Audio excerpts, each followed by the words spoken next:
Okay, so we are continuing to study the minor prophets, the last 12 books of the Old Testament. Last week we began the book Nahum, and we covered chapter 1.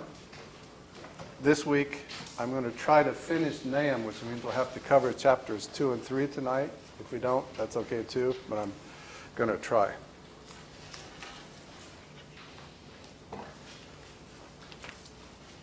A few points of review that will help us, or in case you weren't here last week. It's really helpful to read the first verse of Nahum, where he actually tells us what the book is. Nahum chapter 1, verse 1 tells us that this is an oracle concerning Nineveh. We knew already from when we read Jonah that Nineveh is what was said in Jonah to be a very great city, or an exceedingly great city. 3 times at least in Jonah we were told how great that city is, and secular history says the same thing. Nineveh was the greatest and most ancient city of the Assyrian Empire. That's according to the Encyclopedia Britannica. And we also know from reading our Bible and from history outside the Bible that Israel was oppressed by the Assyrians. The Assyrians were the ones who came and dispersed the 10 northern tribes, basically ending the existence of northern kingdom of Israel until this day, and that had infiltrated the southern kingdom of Judah, coming up even to the gates of Jerusalem, and so they were threatening Jerusalem as well. So these things, it's good to remember as we read on. I think I'll say again something we touched on last week too. It helps us to read Nahum if we keep Jonah in our mind, because when we studied Jonah, we got a lesson about the surprising grace of God, that God would actually want to send his prophet to the city of Nineveh, proclaim to them, and when they repented, he would actually turn his anger aside. Here in Nahum we get a different view of God's character, a different aspect of God's character. Here we see foreseen God's justice, which is surely coming against the city of Nineveh. And I did actually confirm something which I noticed last week, but I had a chance to research, is the only 2 books in the Bible that end with a question are the book of Jonah and the book of Nahum. You remember the book of Jonah ends with a question by God to Jonah, and he says to Jonah, isn't it right for me to relent and have pity on Nineveh, because there are there many foolish people and animals, and the book of Nahum, as we'll see and looked ahead last week and saw, is ending with a question directed to the city of Nineveh, asking them, is there anyone who hasn't been affected by your great wickedness? And this sort of sets the 2 poles of the Bible, as I said last week, between God's grace on the one hand, which is probably if you had to pick one characteristic of God, the one thing that's the most surprising, the most wonderful about God is that he's a forgiving God who wants to take sinners back. He's a gracious God. At the same time, he's a just God who expects people to obey and not to sin. And so these 2 things are being resolved in the Bible. Evil is a problem, actually, that needs to be solved somehow. The Bible tells us that God has decided not to resolve the problem of evil by just erasing humanity.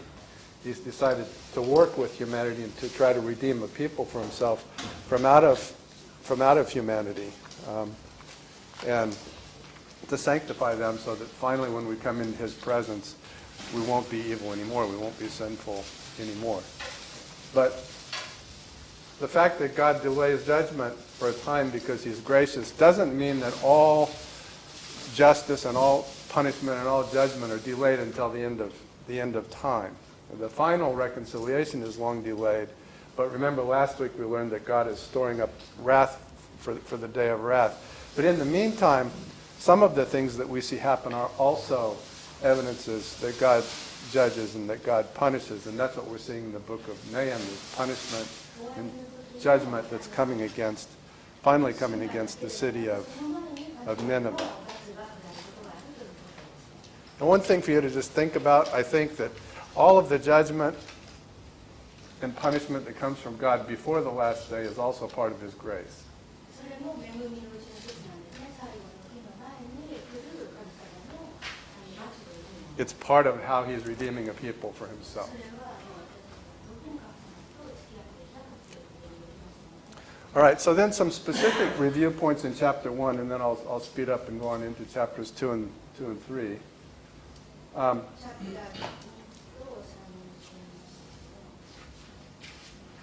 Chapter 1, we get basically some insight into God's character. You remember in verse 2, we're told that God is jealous and avenging and wrathful, but we talked about how to understand that, because the fact that God is jealous and avenging and wrathful basically is the way that an almighty God lets us know that he cares. That too is part of his love. In verse 3 we read that he's slow to anger, he's powerful, he's just, and he's mysterious. In verses 4 through 6 of chapter 1, we read that God is so powerful that nobody can oppose him.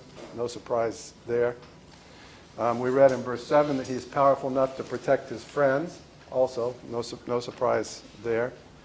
In verses 8 through 13 of chapter 1, we read that God will completely overcome his adversaries and set all of his friends free. That's something we also know about God as believers in Christ.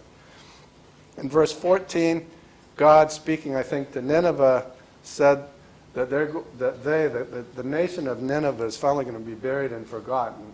And indeed, for the most part, it has been. The only time we remember Nineveh is in a Bible study. It's a country that's passed from the stage, really, of our attention. And in the final verse of chapter 1, verse 15, God sends a messenger of peace to Israel, urging them to worship God and reassuring them that they're not going to be oppressed anymore by this enemy of theirs, the Assyrians, of which Nineveh is the capital. So I thought last week there were some interesting things that we talked about and covered, and if you have time you might want to look at that class again on YouTube. But tonight I'll just remind you that what we get in chapter 1 is primarily insights into the character of God and a sort of summary statement of what's going on here. This is an oracle concerning Nineveh. Nineveh is going to be overthrown. And we know that already as we read on into the remainder of the book. Okay. Now, one final comment, and then I really will get started. I hope you've noticed, but as much prophecy is, all of this prophecy that we're reading in Nahum is poetry. There are various kinds of literature, genres they call them. There's narrative, there's song, there's poetry, and there's wisdom literature. They're all different kinds of writing, and the first step often to properly understanding something that's written is understanding what kind of writing is it. All right? If we don't know what kind of writing it is, we'll probably read it wrong. And what we clearly have here in the prophet Nahum is poetic writing. It's poetry, pretty much from beginning to end, possibly setting aside verse 1 of chapter 1, which is a kind of superscription telling us what the poem is about. The rest of it is a poem, all right? It's about Nineveh and more specifically about the destruction of Nineveh. Okay? And it's Hebrew poetry that's been translated into some other language. Some of you are reading it in Japanese. I'm reading it in English. Down through the centuries, people have read this Hebrew poetry translated into Greek and into Latin and into many other languages. And so we may not even be great experts, any of us, in reading poetry in our own language. We certainly will be challenged to read poetry that's been translated out of somebody else's language. And I can just tell you from my preparation for this class that across 2,000 years, even the best minds among the Jews and Christians have not found it easy to read this bit of poetry. Good poetry is not easy to read in any language. There are rare words here which have almost no precedent, and so the translators almost have to guess what the meaning is. There's unusual grammar here because it's a poem and it's not prose, which means that the people who study grammar have to make some guesses to get the translation right. And one of the main problems I find in reading this is that the pronouns, he, she, you, yours, his, is often we don't know what the antecedent is. That is, we don't know who is he, who is she, who are you. Who are they? Who's speaking? Who are they speaking to? What are they speaking about? These are all challenges, not because the Bible is obscure, but because reading poetry is difficult. This is a rather good piece of poetry if you're a person who studies Hebrew poetry, which we're not. But the reason why I say that is tonight what I'm going to do is to try to take you quickly through 2 chapters and tell you after several hours of preparation and reading commentaries what I think is probably the best way to understand the poem that we're reading. Be sure of one thing. Some of the stuff I say tonight will be wrong. I don't think badly wrong. I don't think we're going to miss the main points of any of it. But sometimes, even the commentators, I read 3 or 4 commentators, none of them agree with each other about how this passage should be read or another passage should be read. And that's what you get when you read poetry. And so it's important to know we're reading a poem, not an easy poem. And it's a poem I hope I can help you with a little bit tonight, but don't take me as the final authority. Later, I may change my mind about some of this kind of stuff, and you may want to disagree with me. All right, then, so let me move on. So get your Bibles out, and let's start reading at the beginning of Nahum chapter 2, verse 1. We read Nahum chapter 2, verse 1. It says here, "The scatterer has come up against you. Man the ramparts, watch the road, dress for battle, collect all your strength." Hear this voice that we're listening to. It's the voice of a poet, prophet, is speaking to somebody. And a few commentators have thought that he was speaking to Israel, but I think that's almost certainly wrong.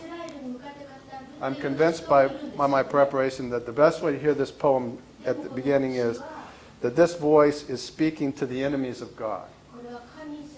When you read, "The scatterer has come up against you," you is an enemy of God. Specifically here, the Assyrians, all right, of which Nineveh is the capital. Although because this poem is so general, Assyria is only mentioned, Nineveh is only mentioned 3 times in the whole poem, only twice, not including the superscription. So the poem could speak in a lot of other contexts to other enemies of God and other friends of God and be perfectly valid because God's character never changes.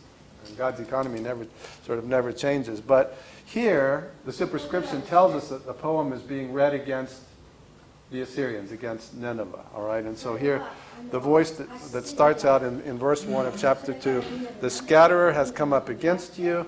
You, I suggest to you, is the Assyrians. The scatterer is the one who defeats the Assyrians.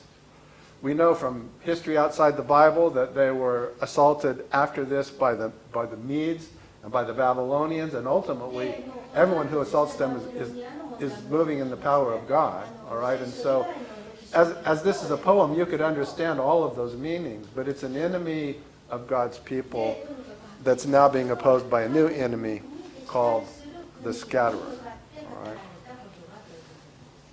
right. So I would suggest, just to simplify everything that I just said, is think of the scatterer as Nebuchadnezzar, king of Babylon, if you want to. The king and the country who will overthrow Assyria and make them a vassal in the future. All right. So this poem is speaking against the scatterer, which is an enemy of Israel. Right. And so if we think of this as Babylon, the Babylonians led by Nebuchadnezzar, then that would mean that the men and the soldiers and etc. who are mainly in view in the destruction that follows in this poem, those are the men and the soldiers and so forth belonging to Babylon, the Babylonian forces, right? And because the voice is speaking to the Assyrians when it says, "Man the ramparts, watch the road, dress for battle, collect all your strength," it's telling the Assyrians, get ready because bad times are coming. And it's ironic in a sense because we know that all of their preparation will not avail. They will be defeated regardless of their preparation. But since it's in a poem, I don't think it's irony exactly. I think it's the poem speaking to the Assyrians saying, get ready because I'm going to tell you about the stuff that's coming. And of course they would try to prepare themselves, even though the poet will also tell them that it's not going to be successful. They will be overcome. Verse 2 says, "For the Lord is restoring the majesty of Jacob as the majesty of Israel, for plunderers have plundered them and ruined their branches." I have a picture up on the slide of a tree with ruined branches. Yeah? Oh, sorry. Thank you for telling me that. If it weren't for you, I'd get 5 or 6 slides ahead of you and say, what is this? So I have a picture of a tree with the ruined branches. Okay, and the part of verse 2 that seems most certain to me and easy to understand is that the destruction that's coming upon Assyria has something to do with the destruction that Assyria has brought against Israel and other countries as well. Right? And we know from history that it was Assyria that took the 10 northern tribes, the northern kingdom of Israel, captured them and dispersed them, breaking, if you will, its branches. That image may be here in the mind of the poet. We know that they've made incursions into the southern kingdom, taking cities in the south. In Judah, some more branches are damaged by them. All right. We know also that this, what the Assyrians had done, was all part of God's plan, right? I mean, most of the other prophets we're reading are talking to Israel about its sin and saying that people are going to come in to punish you.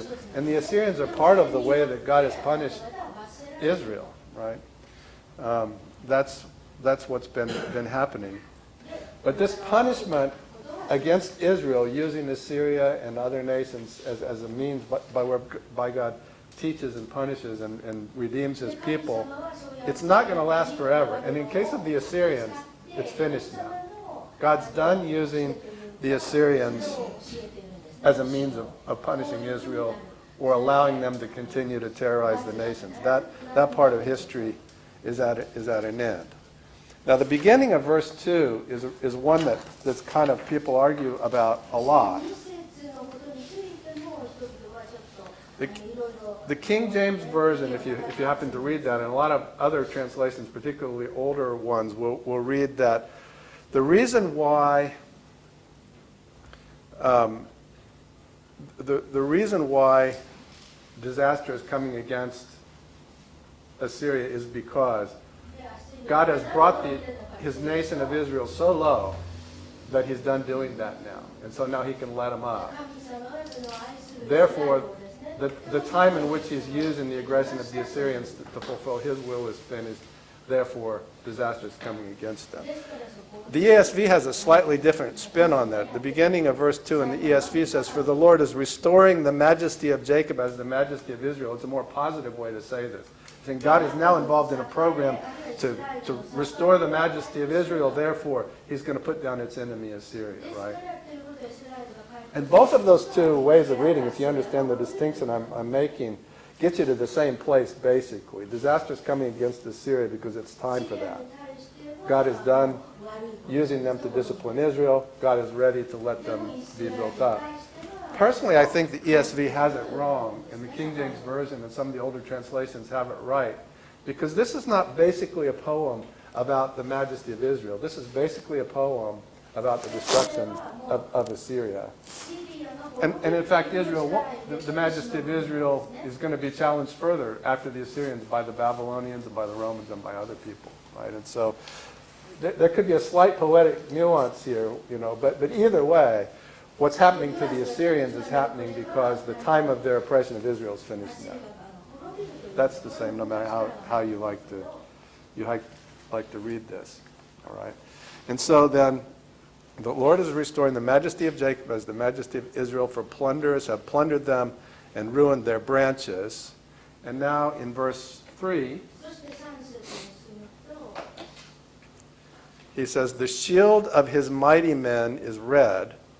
His soldiers are clothed in scarlet. The chariots come with flashing metal on the day he musters them. The cypress spears are brandished." All right? And so we have here the mustering of an army. And here when it says, his mighty men, as I suggested before, it's probably best to think of his Mighty men being the mighty men of King Nebuchadnezzar, king of the Babylonians. This is the army that's being mustered to scatter Assyria. This is the scatterer's army from verse 1, right, that we're seeing in verse 3. So they've got shields, and they've got scarlet clothes and scarlet shields, and they've got long spears made out of cypress branches, which I found a picture that kind of matches that in the left-hand corner up here. And they have chariots as well, which are ornamented with flashing bits of metal and so forth, which we understand that the Assyrians did have, both from information inside and outside the Bible. And so this is the army that's mustering by Babylon to come conquer the Assyrians. But mind you, the poet doesn't want to be that clear, but I have to be clear in order to explain it. That's the way I think you're probably basically supposed to read it. And by the way, I read from some ancient historian that the Assyrians were said to paint their shields red and to wear red clothes so that people wouldn't know if anyone was bleeding. Like, the blood wouldn't show. You know. Some interpreters have thought that the red shields refer to them being bloody, but I don't think the best interpreters read it that way. I think they're just describing their clothing here as being red. They have uniforms, in other words, and they're a real army of a real king, Nebuchadnezzar. But the poet wouldn't want us to make the mistake, the prophet wouldn't want us to make the mistake of thinking that what we have here is some kind of orderly transition where the army marches in with its chariots and its sabers and its swords and its uniforms and everything just neatly transitions so that now the Babylonians are in control. That's not what's happening here in this poem, as you know if you've read it. What he wants us to see is the fear and the confusion and the stink and the horror of battle. This is a poet, like many other poets, who wants to drag us into the war and help us feel what this is going to be like, right? This is kind of like a vision of approaching violence. Yeah. This oracle that he's describing happens well before the events that actually transpire. But he's using verb tenses and stuff that make it seem like it's certain or it's almost already happened at some points. And he's being extraordinarily graphic because, and I'll say this again later, but let me say it again now, is the Assyrians are vastly the dominant superpower of their day. Nobody can believe what he's saying is even possible. How would that be possible? That such things could happen to the Assyrians, such things could happen to Nineveh. And so he's using a sort of certainty in tone and also a sort of dragging us into the whole violence and confusion of the conflict because he wants people to believe this. He wants people to believe this is really going to happen. All right. And so in order to help us with that, then we get in did I already read 4 through 7? No. 4 through 7 read this way. It says, the chariots race madly through the streets. They rush to and fro through the squares. They gleam like torches. They dart like lightning. He remembers his officers. They stumble as they go. They hasten to the wall. The siege tower is set up. The river gates are opened. The palace melts away. Its mistress is stripped. She's carried off. Her slave girls lamenting, moaning like doves, and beating their breasts. Okay, and so there's that kind of cadence, short, choppy sentences filled with violent action and everything. And we're supposed to understand that we've been pulled into a real battle. All right, and again, the chariots race madly, verse 4a. There's this kind of light show. It's almost modern. Torches and lightning and stuff. It seems almost like a video game, which is weird for the era in which he wrote. Officers, it says, are stumbling around, erecting some kind of machines of war concerning the walls. And people talk about what that might be. He says the gates are open, the palace is overthrown, there's a great lament, beating of breasts. And this is my opinion, what I'm about to say, but I think I'm right about this. Is at several points in these verses, you can't tell whose chariots are racing through the square, whose torches are gleaming, whose officers are stumbling, who they're remembered by, what sort of apparatus is being set up next to the wall. Is it to breach the wall or to defend the wall? Okay. Was the Tigris River diverted into the city to flood and pour down the palace, as some people think? Or did the river Tigris, which was thought to be an impenetrable barrier to the city, somehow get crossed by bridges or boats or something, so that the gates were opened by crossing the river, and they tore down the palace. People spend pages and pages and pages and pages talking about these things, and when they're talking, what they're talking about is how shall we interpret this poem? If you study poetry in college or in high school or wherever, you'd have discussions like this. The poem is obscure. How shall we understand this? Does the poet mean this? Does the poet mean that? Does the poet mean the other thing? Does the poet mean all of those things? Okay. And what I was going to say, I'm suggesting to you, because it's poetry, the poet is being intentionally vague, because what he wants you to get is that's what warfare is like. If you're in the middle of a battle, you wouldn't know whose chariots they are, and whose machines they are, and whose officers they are, and who's stumbling. It's like a real war. It's a messy, bloody, confusing, nasty war that's going on, and we know who wins. But he's intentionally not being clear, I think, about some of the detail, or at least he's leaving it for groups like ours to discuss and debate. What about this detail? Is that a siege tower? Is he protecting the siege tower? Whose officers were remembered, and so forth and so on, drawing us into a real discussion about a real battle which is really coming to destroy down, the Assyrians. I may not be a great teacher of poetry, but I think that's what's going on here, kind of. We don't know. It talks here about the queen being stripped. The mistress, it says, was stripped, right? It says in here, the chariots race, he remembers his officers, they hasten the wall, the rivers are open. The mistress is stripped, verse 7. She's carried off. And people wonder, who is this mistress who's carried off? Some people think it's the city, Nineveh. Some people think it's the palace, who's the mistress of the city. Some people think it's the queen, who's the mistress of the palace and of Nineveh, the city, and perhaps the country also. Some people think it's Ishtar, the god of the queen of the palace, of the city, of the country, right? How do you know which queen is it that's being stripped? And finally, can you know which of those it is? You can't know, I think. Right? And so I think you read this as poetry for a while, and what you're getting is the feeling. The feeling is coming to you that a war is coming that's going to be awful and bloody, and it's going to utterly destroy this superpower city of Nineveh, and perhaps the surrounding country of the Assyrians in due course.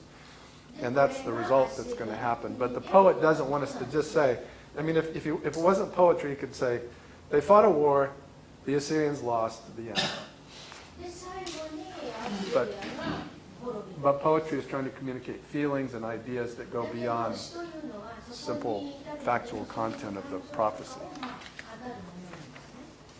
Okay, so these images march on. In verse 8, it says, Nineveh is like a pool whose waters run away. Halt, halt, they cry, but none turns back. Okay. This is the first time that Nineveh is specifically identified except for the superscription. So you could have read this poem if you started in verse 2 and not be sure who he was talking about. It could be any war, any place. Now Nineveh is specifically mentioned in verse 8.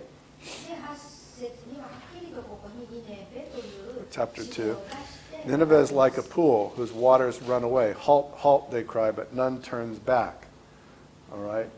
And so, I think here,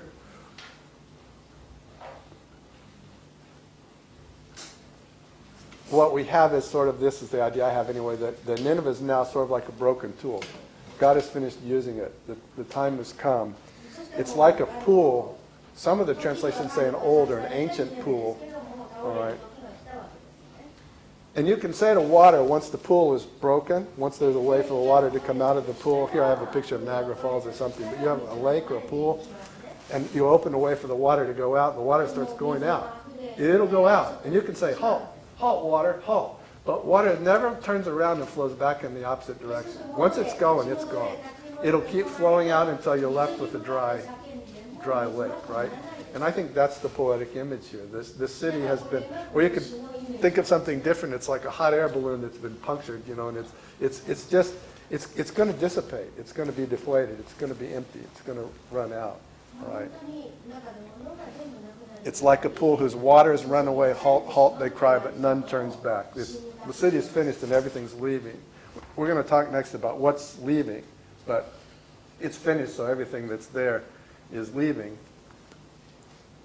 And in verse 9, we get a hint about some of the things that are leaving. All right. Verse 9 says, plunder the silver, plunder the gold, there's no end of the treasure of the wealth of all precious things. Right? And so one of the things that leaves this city when it's conquered is everything valuable, right? Nineveh used to have, they say, history says, massive treasure, gold and silver and gems and other kinds of raw materials, people, artisans, priests and scribes and teachers and doctors and whatever else you have in a very great city. All of those things, natural and human resources, are going to not belong to Nineveh anymore, right? They'll go away. So it could be looting. It could be wealthy people picking up and moving their stuff elsewhere, escaping. It could be soldiers from the conquering army coming in and taking stuff and going away, either for their personal sake or for the king that they work for. In any case, everything that's good in Nineveh is going to be taken away. It's flowing out like this water image that he gave us before. It's like a pool. The water is running away. It's running away. It's running away. What's running away? Everything valuable, right? Money and everything that it can buy is all running out. And I went to look for a picture in here, and I typed in Google looting. And only pictures I could get on Google were like guys carrying color TV sets out, during some ghetto riot or something like that, which isn't really fair because that's not even the biggest kind of looting that there is. And so I picked this one instead, which shows both kinds of looting. The guy on the right is stealing it says, ye old big screen telly, is stealing a television set because, when the police are gone and the armies are gone and violence is coming, people will steal stuff and leave. Whatever there is that's valuable, they'll steal and they'll leave. But the guys who steal the most and leave are usually the rich people, right? And so the wealthy merchants and the guys who have gold and who have silver and who have produce and who have cloth and who have all the stuff that they have, they'll say, well, this isn't a safe place anymore. Nineveh can't protect me. I'm leaving. I'm going to Egypt. I'm going to Persia. I'm going to Babylon, wherever I'm going, right? And so I think that that's kind of the view that we have here, is everything is running away, and everything includes material wealth, but also people. The people will also leave. I mean, they'll go away. There won't be anything useful left there that's not owned by Babylon. Okay. All right. And so that's kind of what I think is they see going on. And in verse 10,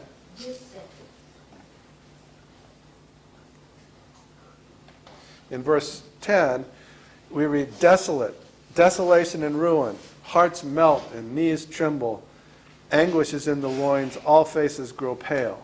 All right, and so when everything good has been removed from the city, and in the background I have up here a picture of a vacated, burned out city, all the people are gone, all the wealth is gone, the only thing that's left is people who don't have anything and can't flee, I guess, or the city itself personified as a desolate, personified city, which is saying, I'm so desolate, poor city me, there's nothing good here anymore.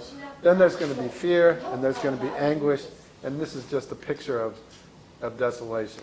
That'll be the face of it. I guess it's like pictures you see of refugee camps in Africa, when whole population groups just have to leave because there's nothing for them.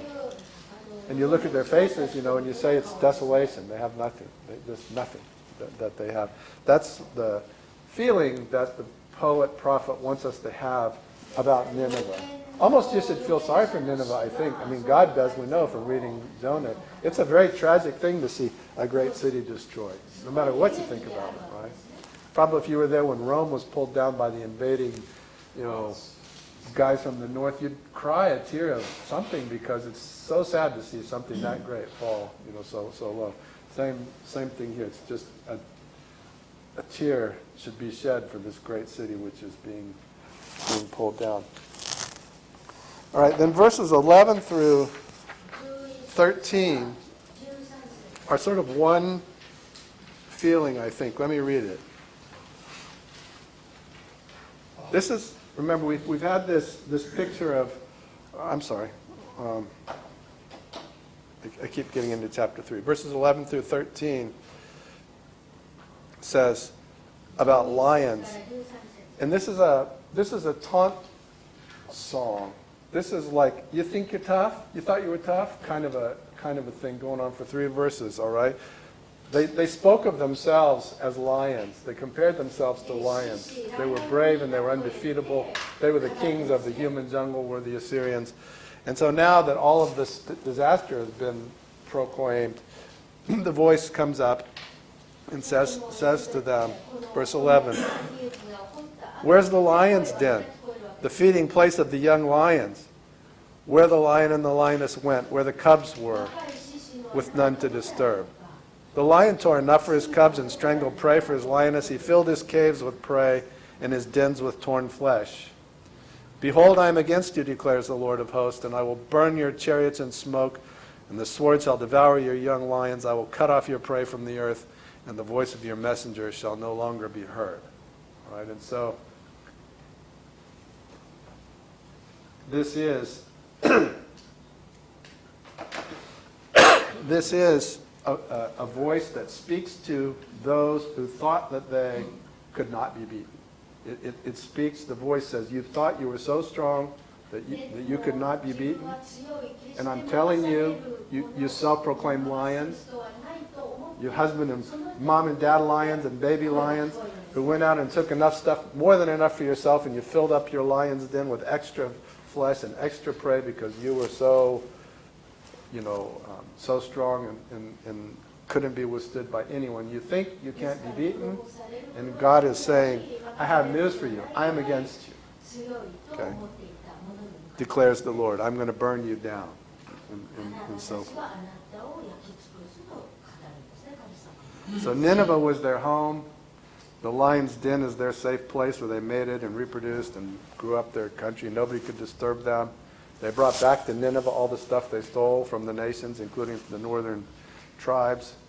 They thought that they were powerful, strong, unbeatable. And I started trying to think of examples I could use to equate to the poet, the feeling that the poet's trying to communicate. And one might be like David and Goliath, you see on the right up there. You remember the story of Goliath? And they thought that everyone thought Goliath could never be defeated. Goliath and the Philistines were just going to wipe out David and his armies. David's a little boy with a slingshot, right? And you can imagine, although it's not, as I said before, this is not to me a poem about the victory of David. It's a poem about the defeat of Goliath. But you could imagine in those days God looking down from heaven at Goliath and saying, "You think you're a lion? I know what's going to happen to you. You're going to be overcome. You're going to die," right? Or to pick a more current example, which I happen to love, is when Muhammad Ali fought George Foreman. Everybody told us, Foreman's going to kill him, Foreman's going to kill him, Foreman's going to kill Muhammad Ali. And George was wrong. And Muhammad Ali knocked out George Foreman. It was a kind of a miracle if you're a sports fan or a boxing fan. But it's the same voice going out saying to George Foreman or saying to Goliath, "You think you're a lion? You think you're a giant? You think nobody can beat you? You think nobody can whoop you? You think because you've been strong and you've been powerful that you're undefeatable?" And God just says, no. I tell you, I am against you. And so you're going to be burned up. You're going down. Okay? And he says there at the end, like he said, something similar in chapter 1, the voice of your messenger shall no longer be heard. Your name is going to pass from the lips of people. Nobody's going to care what you think, because they're going to be fallen so low compared to how high and lion-like they are now.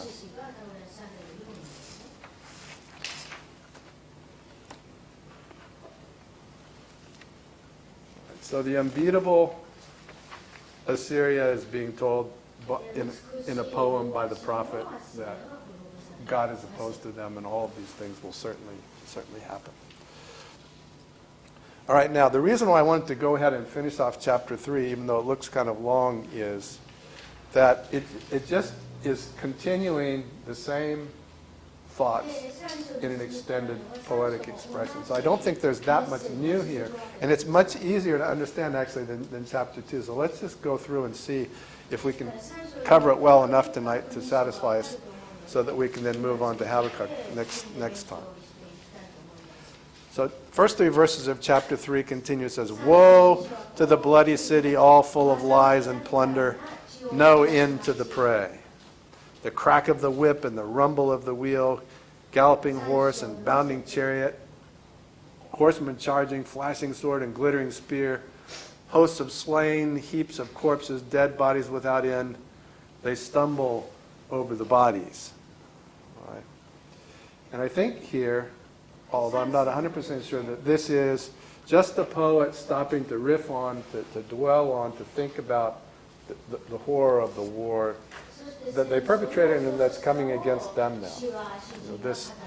They're part of the horror of war, and the poet is just revisiting that. And I don't know if my pictures are so good for everybody, but there was a very famous Hollywood movie called Apocalypse Now, where Marlon Brando played a character that was back in the jungle, and he was kind of a master of war. Destruction was his life, and he was living inside war. And there's a scene where he talks about war, and he sits there in the dark and he says, the horror. This is, I think, although I never fought in a war, if you talk to people who have been in a war, who have been in fighting, or you read books or read poems or watch movies, people try to describe warfare and what it's like. What it finally boils down to is it's just completely awful. It's just horror, right? It's just horror.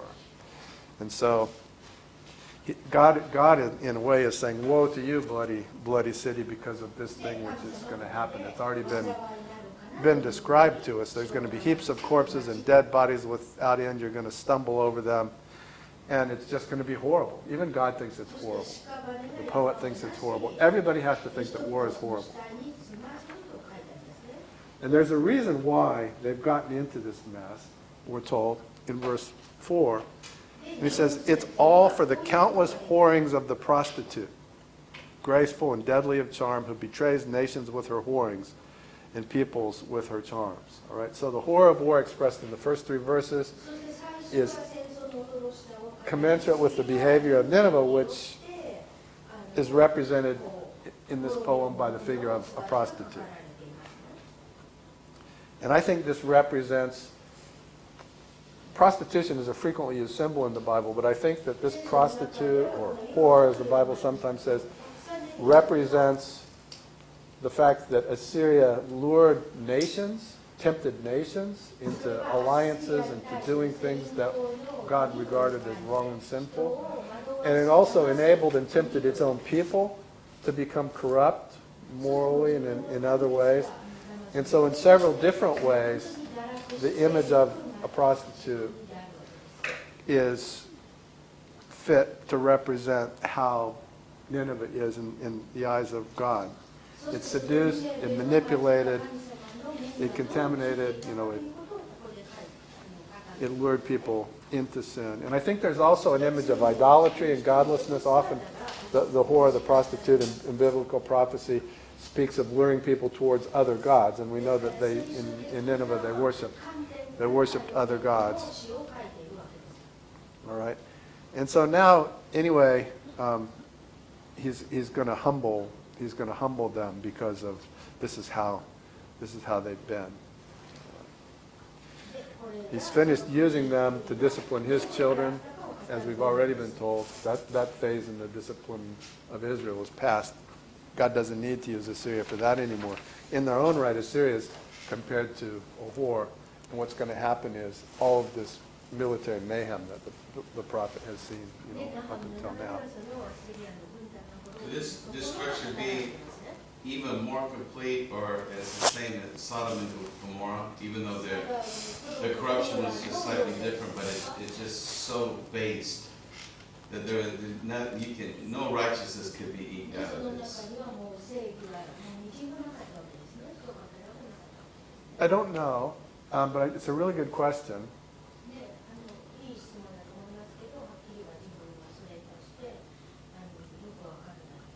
The only thing I can think of to say is that unlike the story of Sodom and Gomorrah, I think, here we're seeing beside the evil city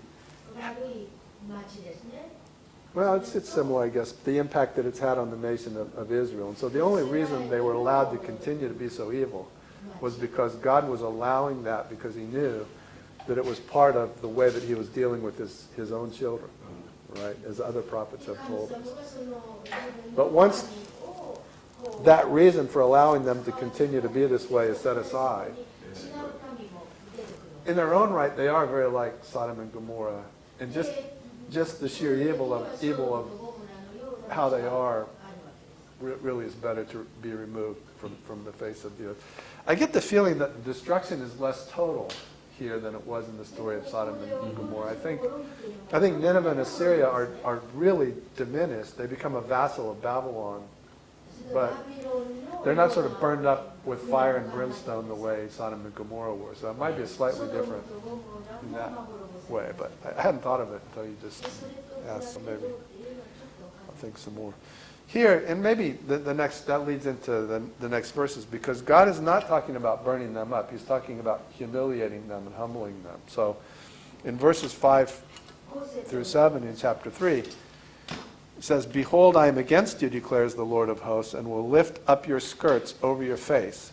I will make nations look at your nakedness and kingdoms at your shame. I will throw filth at you and treat you with contempt and make you a spectacle. And all who look on you will shrink from you and say, 'Wasted is Nineveh. Who will grieve for her? Where shall I seek comforters for you?'" All right, and so the only picture I could find I'm willing to put up in a Christian Bible study is a picture of a prostitute who's now in jail in her orange jumpsuit.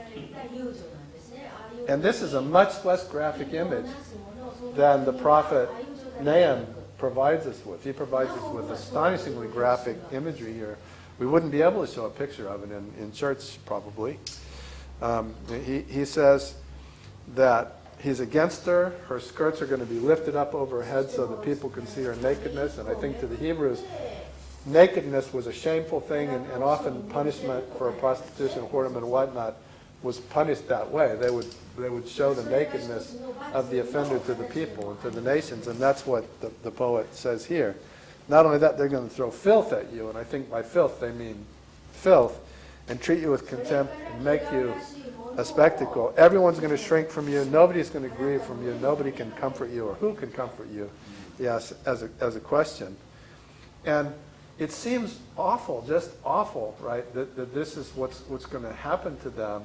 And yet, we have to stop and remind ourselves again that we're reading a poem which in the poetic construct is being addressed to Assyria, but in real life is being read to Israel by a prophet whose name means comfort. And so this graphic imagery and the very positive nature in which it's proclaimed, this will definitely happen, is a message that's mostly going to the comfort of Israel, who's been the victim of Assyria all along, and now the prophet's trying to reassure them that those days are over, that Assyria is going to be laid low, and they're not going to be victimized by them anymore.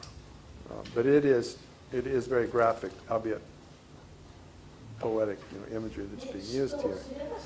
This great nation will be made very ungreat, very, very low, very ashamed. No.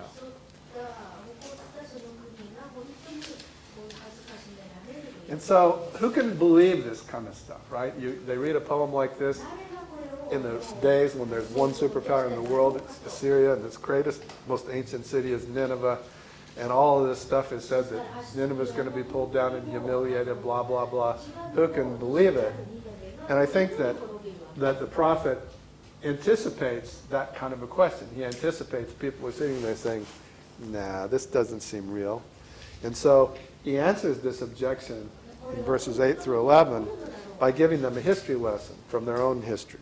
Verse 8 says, "Are you better than Thebes, that sat by the Nile, with water around her, her rampart a sea, and water her wall? Cush was her strength, Egypt too, and that without limit. Put and the Libyans were her helpers, yet she became an exile. She went into captivity. Her infants were dashed in pieces at the head of every street. For her honored men lots were cast, and all her great men were bound in chains. All right, you also will be drunken. You will go into hiding. You will seek a refuge from the enemy. All right, so in verses 1 through 7 of chapter 3, the poet, I'm just reviewing again, gave us 3 key points. One is Nineveh is going to be defeated in a horrible war. The horror of the horror. Second, they deserve it because of the whoredom that they perpetrated on the world. That's in verse 4. And then third, in verses 5 through 7, it says, like the whore that they are, they're going to be utterly humiliated before the eyes of the world. All right? And these are strange things to say to the dominant superpower, as I said before. So here, they get a history lesson. And what they're reminded of is what they, Nineveh, what they, the Assyrians, rather, themselves did to a city called Thebes in an earlier time when Thebes was the dominant superpower. Assyria wasn't always the dominant superpower in the world. Before them, there was Egypt and others. They had to overthrow the guys that preceded them, and they did do. And so he's reminding them of a city that's here translated Thebes. I think this is the city. It had a more ancient name, and then it was called Thebes, and later it was called Alexandria, the capital of Egypt. And Egypt was the very great superpower in a bygone era. And as we just read in verse 8, they had natural defenses, not the Tigris River, they had the Nile River, surrounding them, supplying water and protection from attack. They had these powerful allies in North Africa, which is listed up here. All right? And they were the capital of Egypt, which was an abundant power in that day. Yet they were vanquished, they were embarrassed, verse 10, by the Assyrians. He doesn't say, but we know from history. They said, no, that this such a thing is possible because it's happened before. They were the instrument of God's power at that time in overcoming the Egyptian armies. And he says, the same sort of thing is going to happen to you. He said, who, me? Yes, you. Why should you be any different than Thebes, who you overthrew, and they were greater than you are now, or as great? He says, are you better than them? Which suggests that maybe the answer is no. I guess we're not better than them, but yes, they were overthrown. The same sort of thing can happen again. And in verse 11 of chapter 3, it says, you also will be drunken and go into hiding. When the Bible says you will be drunken, I think usually what it means is you're going to be stupefied like a drunkard. You'll be stupid and insensible and unable to do anything like somebody who's very drunk. And you're going to go into hiding in the darkness. You'll be a stupefied and stupid person fumbling around in the darkness, hiding because of all of these things that are coming on you. Was the overthrow of Assyria, was it at the same time as Daniel when there was the writing on the wall? Or was that? I can't answer that question right now. I can answer it soon, but not now. Because if I guess, I'll be wrong. All right, so verses 8 through 11 are just, I think, an anticipation of, on the part of the prophet, an anticipation that the great nation of Assyria, the great city of Nineveh, isn't really scared because they're so great and they don't think that these things can happen. So he's given them one historical example to remind them of how things work in this world. Cities are eventually overthrown. And then God goes on to say, not only that, it's really easy for me to do this to you guys, all right?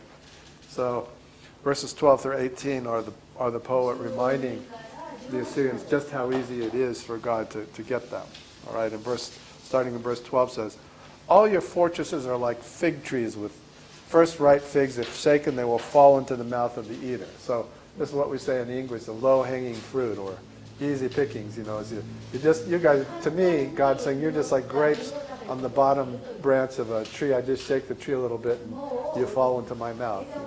It's easy.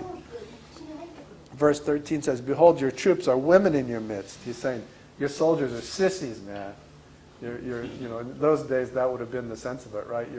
Your soldiers are like women as far as he's concerned. The gates of your land are wide open.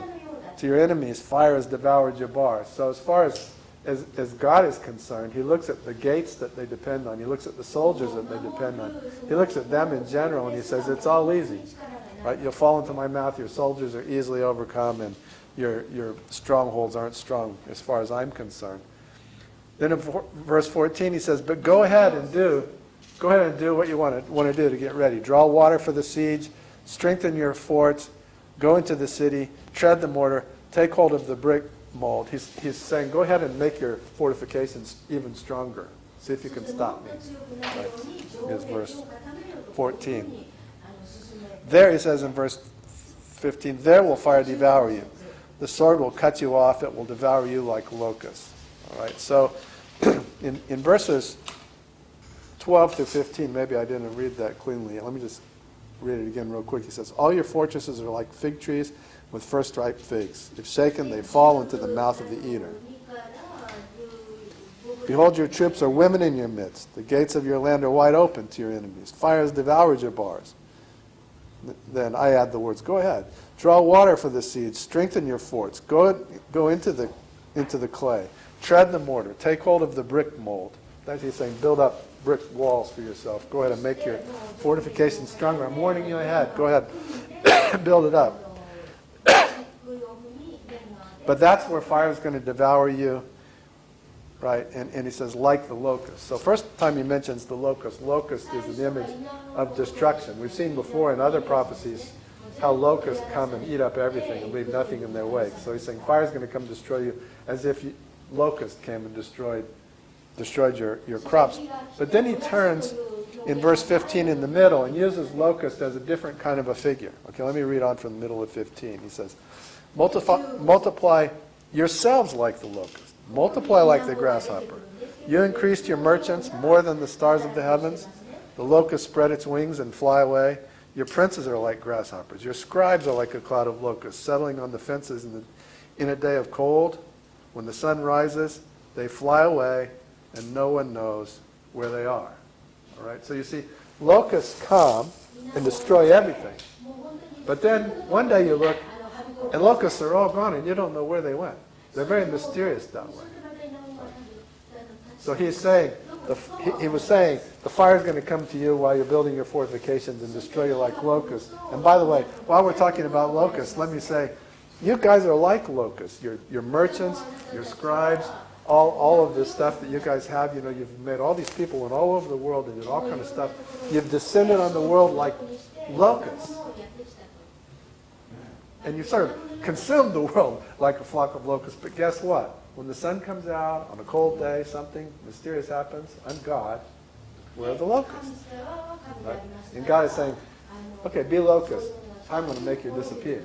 Right? They won't be there anymore. And it's back to the same image of the water running out of the pool. God is saying, once the water is running out, everyone's going to go away from you. You know, all your stuff is going to go away. Same thing with a different poetic image, I suppose. All right? And then he says in verse 18, your shepherds are asleep, O king of Assyria, your nobles slumber, your people are scattered on the mountains with none to gather them. All right? So it means that all of the leadership is sleepy and scattered. Right?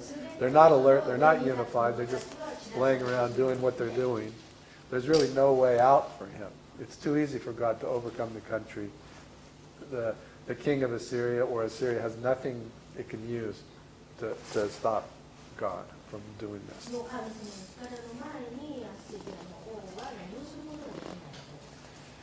And then that's the end of it. Okay, so he says in verse 19, there is no easing your hurt. Your wound is grievous. All hear the news about you. Clap their hands over you. For upon whom has not come your unceasing evil, right? So he says, you guys are really hurting. It's serious. It's not fatal, though, Ricky, I think. The poem is not saying it's fatal. It's saying it's bad. Yeah. You guys are going to be a shadow of your former self. It's going to be really bad for a while. And everyone's going to be glad. And everyone's going to be dismissive. They don't care about your name. They don't care about your message. You're not important anymore. But he says, because you've been evil to everybody, you know, that's why this has finally come upon you. And I said before, at the beginning, I suggested if you think all of the punishment that comes on people before the last day, before the final judgment day, is part of God's grace. Because the only hope anybody in Assyria has of saving their soul is to go through this process that God is initiating to make them humble. Everybody who has power is corrupted by power. Almost everybody, except Jesus.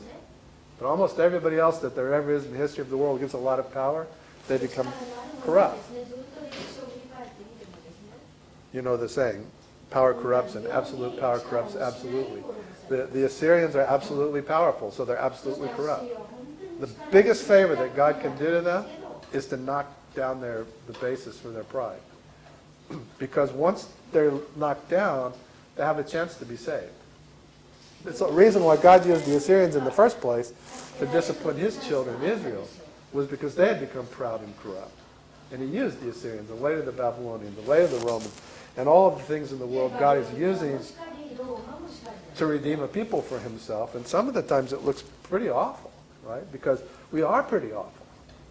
What does it take to knock the pride out of the Assyrians? Something like what the poet describes, right? So, anyway, I think in summary, the Nahum, the prophet, is not that hard to understand the big picture of what he's saying, even though some of the specific images and stuff are really hard to track down. Chapter 1, we get great insights into God's character. And then in chapters 2 and 3, we get a lot of detailed poetic imagery about what happens when God decides that an evil, powerful nation has finished the time of its power, and how certainly he can remove them from power. And although I don't think it says so in this prophecy, this poem, I think it's beneficial to Assyria to be cast down, because whatever power they have in this life is only going to last as long as they live. And then they have eternity to worry about. But if God humbles them, then also God has a chance to save all of them too.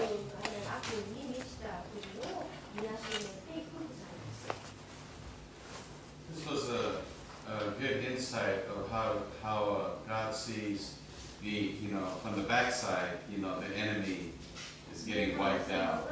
And like in Israel in its heyday, when they had enemies come after them, God always made a promise: if you follow me or do it this way, then there was confusion set upon the enemy. They were just gone, or they killed each other, and there was just this mayhem that occurred within the enemy.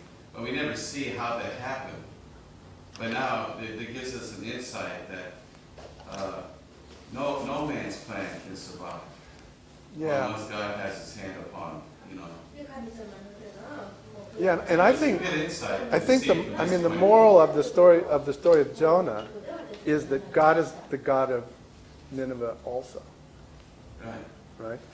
And so, although how God is dealing with Nineveh is less clear to me because it's not a subject of the Bible often, I think it's not much of a stretch to say, as I have said, that in dealing with Nineveh, in using them to afflict Israel, to help accomplish the things there he wanted to afflict, it was actually bad for the Assyrians because they were allowed to sin with impunity for too long, and they became too powerful. And when the end came, it was kind of a big crash for them, right? And we'll see the Babylonians crash, you'll see the Romans crash, you see other civilizations crash, as you often observe. And I think the crashes are probably about the best God can do for a really wicked nation. Right? Let it crash and hope that people can be saved from there. The Soviet Union, So I hope I don't want to add to the list. USA. Yeah. Let's pray.